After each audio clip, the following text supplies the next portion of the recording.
హనుమాన్ గత కొన్ని రోజులుగా సోషల్ మీడియాని సినీ ప్రేక్షకులను ఒక ఊపేస్తున్న పేరిది. వర్సటైల్ డైరెక్టర్ ప్రశాంత్ వర్మ దర్శకత్వంలో తేజ సజ్జా హీరోగా తెరకెక్కిన మొట్టమొదటి భారతీయ సూపర్ హీరో మూవీగా హనుమాన్ విడుదలైంది. మరి ఎంతోమంది పోటీ నడుమ సంక్రాంతి సినిమా అనిపించుకోవడానికి ప్రేక్షకుల ముందుకొచ్చిన హనుమాన్ మూవీ ఎలా ఉందో ఈ రివ్యూ ద్వారా తెలుసుకుందాం.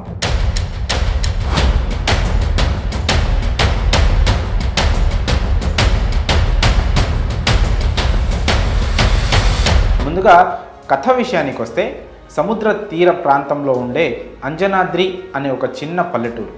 ఆ ఊరిలో అల్లరి చిల్లరిగా తిరుగుతూ చిన్న చిన్న దొంగతనాలు చేసే దొంగ హనుమంతు, అతనిని ప్రాణంగా చూసుకునే అక్క అంజమ్మ, హీరో ప్రాణంగా ప్రేమించే అమ్మాయి మీనాక్షి.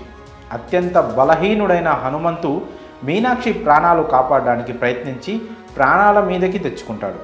ఆ ప్రమాదంలోనే హనుమంతుకి ఆ హనుమాన్ శక్తులు సిద్ధిస్తాయి.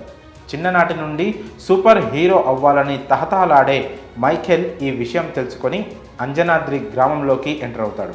అసలు హనుమంతుకి ఆ ప్రమాదంలో హనుమాన్ శక్తులు ఎలా వచ్చాయి, అతని వెనుక ఉండి నడిపించిన శక్తి ఏంటి, ఆ సూపర్ హీరో పవర్స్ కోసం ప్రయత్నించిన మైఖేల్ ఏమయ్యాడు, అసలు శ్రీరామచంద్రమూర్తికి ఆ హనుమంతుడిచ్చిన మాట ఏమిటి అన్నదే మిగిలిన కథ.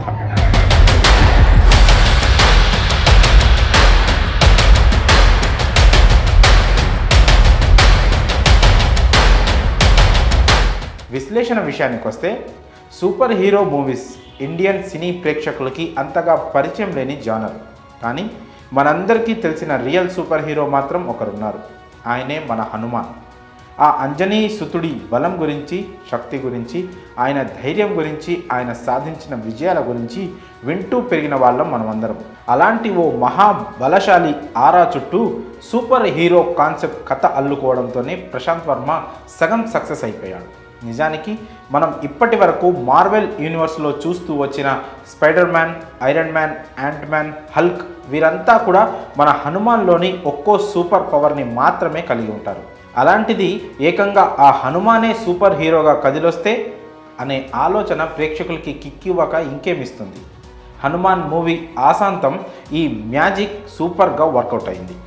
దర్శకుడు హనుమాన్ సినిమా కోసం ఏ విధంగా అయితే భారీ తారాగణాన్ని ఎంచుకోలేదో ఆ కథ బ్యాక్డ్రాప్ విషయంలో కూడా అంతే సింపుల్గా వెళ్ళిపోయాడు. టైటిల్స్ కార్డ్ సమయంలోనే మూవీ సోలో పాయింట్ పాట రూపంలో చెప్పేయడంతో హీరో క్యారెక్టర్ని, అంజనాద్రి ఊరి పరిస్థితులను ఎస్టాబ్లిష్ చేయడానికి తీసుకున్న సమయం అంతగా ల్యాగ్ అనిపించదు. ఇక అక్కడి నుంచి ఆలస్యం చేయకుండా హీరోకి సూపర్ పవర్స్ వచ్చేలా చూపించడం, దానికి ప్రేక్షకుడు అగ్రి అయ్యేలా బిల్డప్ షాట్స్ పెట్టడం, సరిగ్గా కాన్ఫ్లిక్ట్ పాయింట్తో ఇంటర్వెల్ బ్యాంగ్ ముగించడం, వీటన్నిటికీ తోడు ఒక ఇంట్రెస్టింగ్ లవ్ ట్రాక్తో ఫస్ట్ హాఫ్ అంతా ఆకట్టుకునేలా సాగింది. సూపర్ హీరో మూవీస్లో ఓ బేసిక్ రూల్ ఉంటుంది. హీరోకి పవర్స్ వచ్చే వరకు ఎంతో సహనంతో కథతో ట్రావెల్ అయ్యే ఆడియన్ ఒక్కసారి ఆ ఫేజ్ దాటాక ఖచ్చితంగా ఎక్స్ట్రీమ్ ఎలిమెంట్స్ కోరుకుంటాడు. దీన్నే సినీ భాషలో మూడ్ ఆఫ్ ది ఆడిటోరియం అంటారు. తెలుగులో ఒక్క రాజమౌళి మాత్రమే ఈ సూత్రాన్ని ఫాలో అవుతూ స్క్రీన్ ప్లే నడిపిస్తూ ఉంటాడు. కానీ సరిగ్గా ఇక్కడే దర్శకుడు ప్రశాంత్ వర్మ కూడా కాస్త తడబడ్డాడు. హనుమంతుకి పవర్స్ వచ్చాక ఆ పవర్ ఎక్కడి నుంచి వస్తుందో మైకేల్కి అర్థమయ్యాక కూడా కథ వేగం అందుకోదు. పైగా ఆ సమయంలో అక్కడక్కడ వచ్చిపోయే లవ్ సీన్స్ ఇంకాస్త భారంగా మారాయి. దీంతో ఆ 20 నిమిషాల్లో హనుమాన్ ట్రాక్ తప్పిందా అన్న అనుమానం కలుగుతుంది. కానీ ఎప్పుడైతే సముద్రఘని క్యారెక్టర్ రివీల్ అవుతుందో అక్కడి నుంచి హనుమాన్ అంచనాలు అందుకోలేని స్థాయికి వెళ్ళిపోతాయి. ఇంత హైప్ ఇచ్చిన ప్రీ క్లైమాక్స్కి తగ్గట్టే క్లైమాక్స్ మనసు తనువు పులకించిపోయే రేంజ్లో ఉండడంతో హనుమాన్ సక్సెస్ ట్రాక్ ఎక్కేసింది. నటీనటుల పనితీరు విషయానికి వస్తే హనుమంతు పాత్రలో తేజ సజ్జా ప్రాణం పెట్టేశాడు. ఇతన్నేనా మనం ఇన్నాళ్ళు చైల్డ్ ఆర్టిస్ట్గా చిన్న హీరోగా చూసింది అని ఆశ్చర్యపోయే రీతిలో తేజ మెప్పించాడు. ఒక్క ముక్కలో చెప్పాలంటే హనుమంతు పాత్రలో పరకాయ ప్రవేశం చేసేశాడు. ఇక అంజమ్మ పాత్రలో వరలక్ష్మి శరత్ కుమార్ మెరుపులు మెరిపించింది. అమృత అయ్యర్ క్యారెక్టర్కి కథతో ప్రమేయం లేకున్నా తనకు దొరికిన స్క్రీన్ స్పేస్ బాగానే వాడుకుంది. ఇక గెటప్ సీను, సత్య, వెన్నెల కిషోర్ వంటి వారు హనుమాన్ మూవీకి బాగా ప్లస్ అయ్యారు.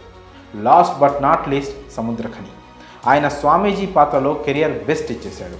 సెకండ్ హాఫ్లో సముద్రఖని క్యారెక్టర్, కార్తికేయ 2లో అనుపమ ఖేర్ క్యారెక్టర్ రేంజ్లో పేలడం విశేషం. ఇక టెక్నికల్ విభాగం పనితీరు గురించి ఖచ్చితంగా మాట్లాడుకోవాల్సిందే. హనుమాన్ మూవీ కథపరంగా ఎంత సాలిడ్గా ఉందో టెక్నికల్గా టీం వర్క్ అంతే బాగా సెట్ అయ్యింది. ఈ విషయంలో ముందుగా చెప్పుకోవాల్సింది సీజీ వర్క్ గురించే. మూవీలో ఎక్కడైతే హనుమాన్ రిఫరెన్స్ ఉందో ఆ షాట్స్ అన్నిట్లో బెస్ట్ సీజీ వర్క్ కనిపించింది. ఇదే హనుమాన్ సక్సెస్కి పెద్ద ఎసెట్ అయ్యింది. ఇక Dasarathi Sivendra camera work unmatchable. గతంలో ప్రశాంత్ వర్మ తెరకెక్కించిన కల్కి మూవీకి ఏనే సినిమాటోగ్రాఫర్. దీంతో ప్రశాంత్ వర్మ విజన్ని అందుకోవడంలో దాశరథి శివేంద్ర సూపర్ సక్సెస్ అయ్యారు. ఇక ఈ చిత్రానికి అనుదీప్ దేవ్, గౌరీ హరి, కృష్ణ సౌరభ్ మ్యూజిక్ అందించారు. సాంగ్స్ ఓకే అనిపించుకోగా బీజిఎం మాత్రం సినిమాకి ప్రాణం పోసేసింది. ఇక దర్శకుడిగా ప్రశాంత్ వర్మ స్థాయి హనుమాన్తో ఆకాశమంత పెరిగిందని చెప్పుకోవడానికి ఎలాంటి సంకోచం అవసరం లేదు. Last but not least producer Niranjan Reddy గట్స్ని మెచ్చుకోవాలి. ఓ మంచి ఐడియా కోసం ఇంత బలంగా నిలబడి ఇంతమందిని ముందుకు నడిపించడం అంటే మాటలు కాదు. Hats off once again. ఇక సినిమా బలాల విషయానికి వస్తే తేజ సజ్జా, సముద్ర ఖనీల నటన ప్రధాన బలం అని చెప్పుకోవచ్చు. అలానే Prashanth Varma direction, technical work, climax సినిమాని అలా నిలబెట్టేశాయి. అయితే సెకండ్ హాఫ్ స్టార్టింగ్లో కాస్త ల్యాగ్ అనిపిస్తుంది. సాంగ్స్ సినిమాకి కాస్త మైనస్ అని చెప్పాలి. ఇవి తప్పితే సినిమా మాత్రం ఎక్స్ట్రీమ్గా ఉంటుంది. నిజం చెప్తున్నా, ఈ సినిమా చూస్తే 100% ఒక మంచి సినిమా చూసామన్న అనుభూతి కలుగుతుంది. చివరిగా ఒక్క మాట, హనుమాన్ 2024 సంక్రాంతి తొలి హిట్ బొమ్మ. ఈ చిత్రానికి మేమిచ్చే రేటింగ్ 3/5. మరి హనుమాన్ సినిమాని మీరు చూసారా? సినిమా చూస్తే మీ అభిప్రాయాన్ని కామెంట్స్ రూపంలో తెలియజేయండి.